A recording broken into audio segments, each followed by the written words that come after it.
Осы мәселені кішкене зерттеу жұмысын жасап қарағанда Италияда жалпы 3 жасқа дейінгі балаға мүлдем телевизор көруге және смартфон ұстауға не бар екен, тыйым салынған.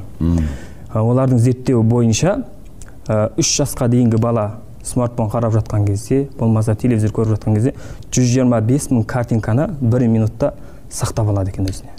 125 мың картинка қараңыз. Ондай мегабайт, ондай гигабайт дейміз бе, ондай терабайт дейміз бе, мұны түсіріп жатқан видеокамераларында жоқ қой, былай айтқан кезде. 1 минутта ол сақтап қалады, одан кейін ол өшпейді оның. Негізгі мәселелері оның миында тұрады екен. Бірінші мәселе негізгі 70% тәрбие, негізінде 70% деп алатын болсақ, ол шынымен де қазір телефоннан болып жатыр. Күнделікті өзіміз алдамай ақ қояйық. Шын нәрсе ғой.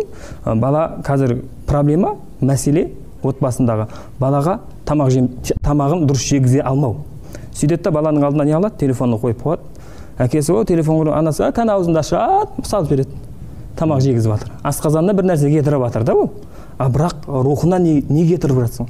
Рухына не жіберіп жатсың? Оны қарап жатқан жоқпыз. Біз немен? Асқазанмен әлек болып кеткенбіз. Сұрайды біреу, ата-анасына сұрайсың, не істеп жатсың? Балаңа қандай тәрбие? Баламды басқадан артық етпейін деп көйлегім көп, тамағын тоқ етіп жатырмын. Оған бір нәрсе айтуға не жоқ? Уақыт жоқ. Ал негізінде ондай мәмілені малға да жасаймыз олай. Айтқан кезде астына шөбін салып, астын тазалайсың, қарнын тоқ қыласың, өрісіне жібересің, барып оның несін өлімін аласың. Бірақ бір сиырға барып, сен барып басқа сиырлармен жақсы мәміледе бол деп ақыл айтпайсың. Өйткені ол оны ұқпайды. Біз сол мәмілені қазір бала шағамызға жасап жатырмыз. Тәрбие айта алмаймыз. Не үшін айта алмаймыз? Өйткені өзімізде жоқ, ағамыз айтқан сияқты. Оны балаға бір нәрсені айтумен істете алмайсың. Бала сенен көреді осыны. Соны көргеннен кейін, егер бір бала остановкада тұрып, аялдамада тұрып, аузына бір сигарет салып, кішкентай бала ойнап жатса, оның әкесі темекі шегеді деген сөз. Болмаса ағасы темекі шегеді деген сөз. Бутылканы ұстап жүретін болса, оның әкесі ішеді деген сөз.